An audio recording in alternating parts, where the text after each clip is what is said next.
Okay. This first piece is by David Perez. David, are you here? I am here. Awesome. You want to talk about this at all? Well, I made this for, there was, I don't know if other people attended this, this past weekend. There was a vendor showcase put on by Six Turners, Cindy Drozda, John Jordan, Lyle Jameson, and three others. And they had an Easter egg challenge. So I collaborated with my wife. I'm not a painter at all. My wife is a very good painter, as you can see. And I made so this is an Easter egg box. The egg I made out of just a piece of maple, and I didn't show a picture of it open, but under the lid, this is kind of a Cindy Drozda thing. I mounted a little 4mm diamond under the lid just for a little surprise. And then the base and the finial are turned out of maple that I ebonized with India ink.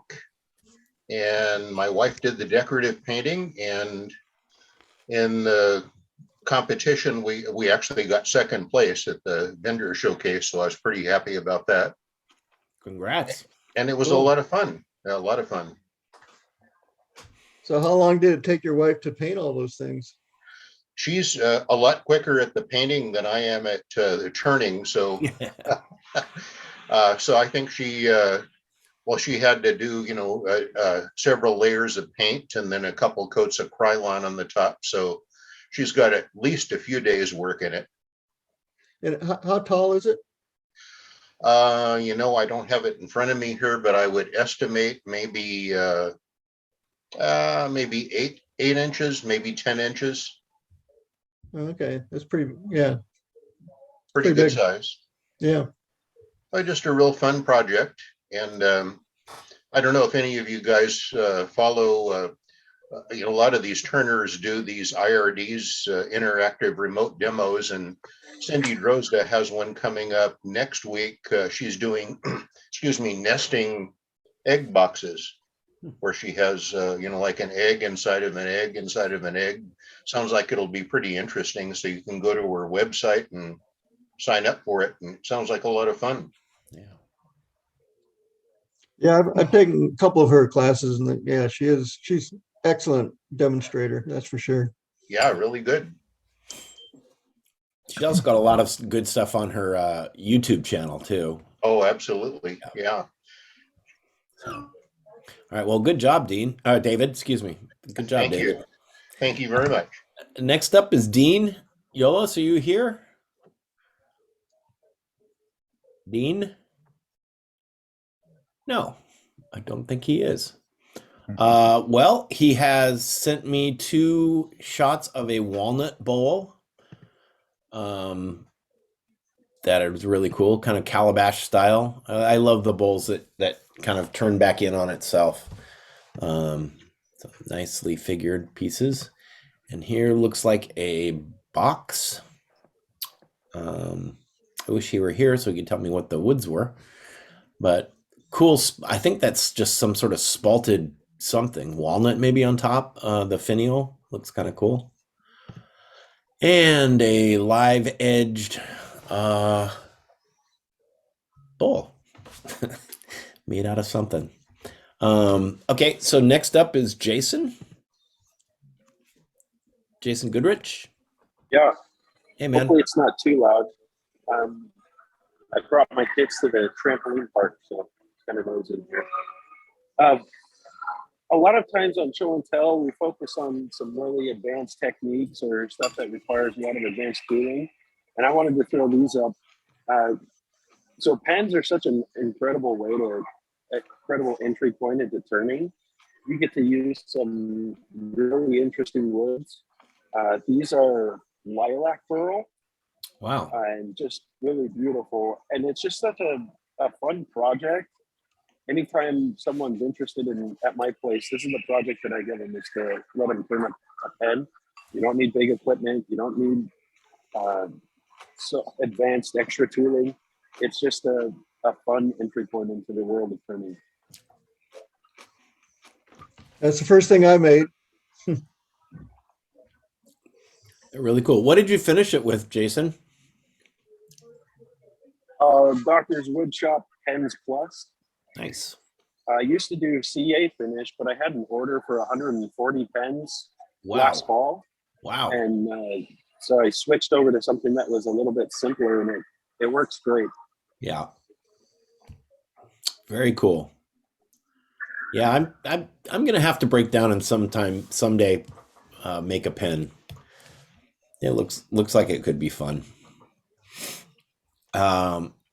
Great job. All right, next, this is a piece. I don't know. Maybe you've a couple of people have seen this before. I brought it to an open shop just recently. So this is just kind of a bowl that's inside of a board, and here's a bunch of different angles of it, different shots of it. The underside is I carved out the underside of it, and the trick was to kind of make the form of the side of the bowl meet at the board, so it looks like it's a continuous form underneath there. So Yeah. Cool. yeah. Next up, Kevin. Hey, so this is silver maple vessel is a crotch. Actually, Bill, I've shared this because it was the one that you told me that I need to do something with. I was sitting down in front of my garage Oh a couple yeah, weeks ago when you were over. beautiful. So it was a big fat maple crotch, and I was able to turn it. It's kind of spindle orientation down the middle and miss the pith, so the grain goes over both sides of it. And I've been playing with this form some. It's kind of, I consider it kind of like a pot shape, but this one's more drawn out. It's a little longer. But anyway, I was pretty happy with it. It had some staining in the end grain, so I used Bill's secret India ink recipe and decided to blacken it to hide that, and it worked out pretty good.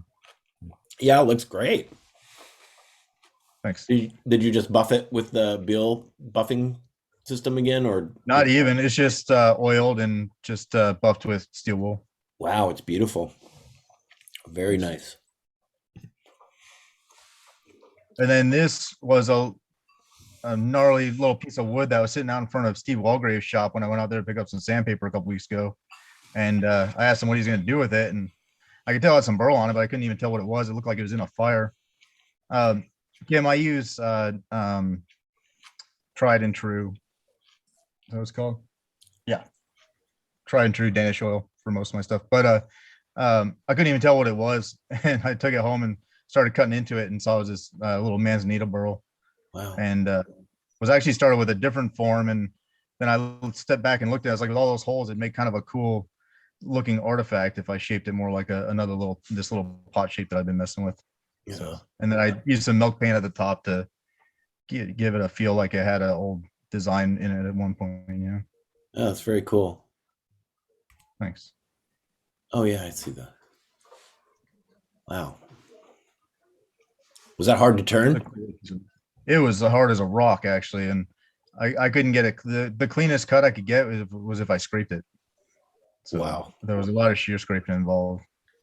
And then the hardest thing about it was actually leaving some of the tear out, especially at the edges of the openings, because I wanted to look kind of like if it were pottery and was chipped, at the opening. Well, we'll find out how you do that tonight. Yeah, exactly. And then this one was a maple burl that I rescued out of a firewood pile, and the face of it was all hacked up with some chainsaw marks. This one, I was able to cut some decent pieces out of it, and I had shared that other picture of the backside on my Instagram, but I haven't showed anybody the front of it yet.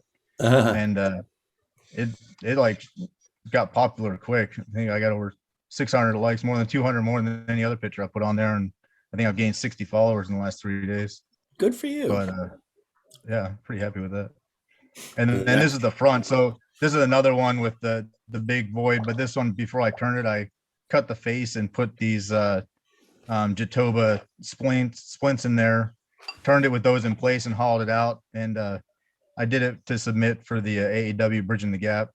We'll find out the results of that, if it got accepted or not in a while, but that was my idea for kind of bridging the gap that I've been creating in the face of my forms. So That's just beautiful. I think one Yeah. more picture shows just how far they stick out there. Yeah. Wow. Turned out to be an awesome burl. I mean, I just used it because it was a dry burl that I knew I could turn and it wasn't going to warp and get wonky on me. I could glue those in and it'd be okay. And it turned out to be really nice once I hit it with oil. Wow. Really, really amazing stuff, Kevin. Thanks. Next up is Mike Porter. I don't know. I didn't see Mike in there, but are you here, Mike? Mike Porter? No. Mike loves to do the candlestick holders, and I think those are or candle holders, and I think those are nice forms. I'm not sure. A couple walnuts. Maybe they're all 3 walnut. I'm not sure. Sapwood and heartwood, or maybe myrtle. I don't know my woods very well, but that is entry from Mike Porter. Pretty sure they're walnut and myrtle. Yeah, they look like it. Next up is Steve Newberry. Steve, are you here? I am. So I used the technique that I used in making the Cookska some time ago, where you make central sphere, and then instead of having cylinders off either side, I made a cone off either side, and drilled down the center of one cone into the center of the teapot, and then carved and sanded a handle out of the other cone. I had quite a bit of trouble with my tenon at the bottom ripping out. I tried to make it really small, and a tiny tenon doesn't work very well when you're hollowing. And so it ripped out and had to be revised a couple times and got shorter and shorter. So you can see on the next picture where it got a little bit thin. Oh, Got just a little bit thin, and so I can't carve the foot the way I'd planned to. But for a first teapot, I think it's a pretty good effort. yeah, good form. I think what I'll do is I'll make the angle for the handle a little more acute, so the handle's a little bit more dainty.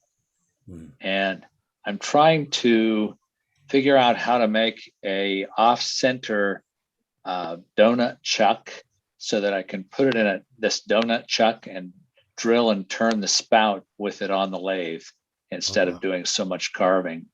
But that's all a work in progress. This one was drilled on the lathe, and I did put kind of a steel bar down the drilled out spout, and used that in my chuck to turn most of the spout. You have to carve around the base of the spout, but the tip of the spout is turned. So the whole teapot body is like flying around uneven when you're. Yeah. Oh my God. Yeah. Wow. And you're having to reach in from the spout end to turn it, because the body is going around in this weird angle. Oh, jeez. So it's you have to be pretty attentive to what you're doing and not distracted, or bad things are going to happen to you. Yeah. Wow. Yeah. That's pretty crazy. Is this the same piece that you were showing at the end of your Cascade demo? It is. Wow. Yeah. Came a long way. Yeah, it was a lot of carving on the handle, and a lot of carving and evening up, because you try to drill the spout freehand and get it properly centered, and of course it wasn't, and so then you're trying to even up the appearance by how you shape the outside of the spout. But it turned out better than I expected. Wow. It's not oiled or anything yet, so I think the color will be better when it's oiled. Yeah. There's some figure in this side that you can't see because it's not oiled. Very cool. And that is it for show and tell. Okay. Anybody have anything they want to show on camera here? Otherwise, we'll start with Kevin here. Okay. So we had a little audio issue earlier, and I think it's all fixed now.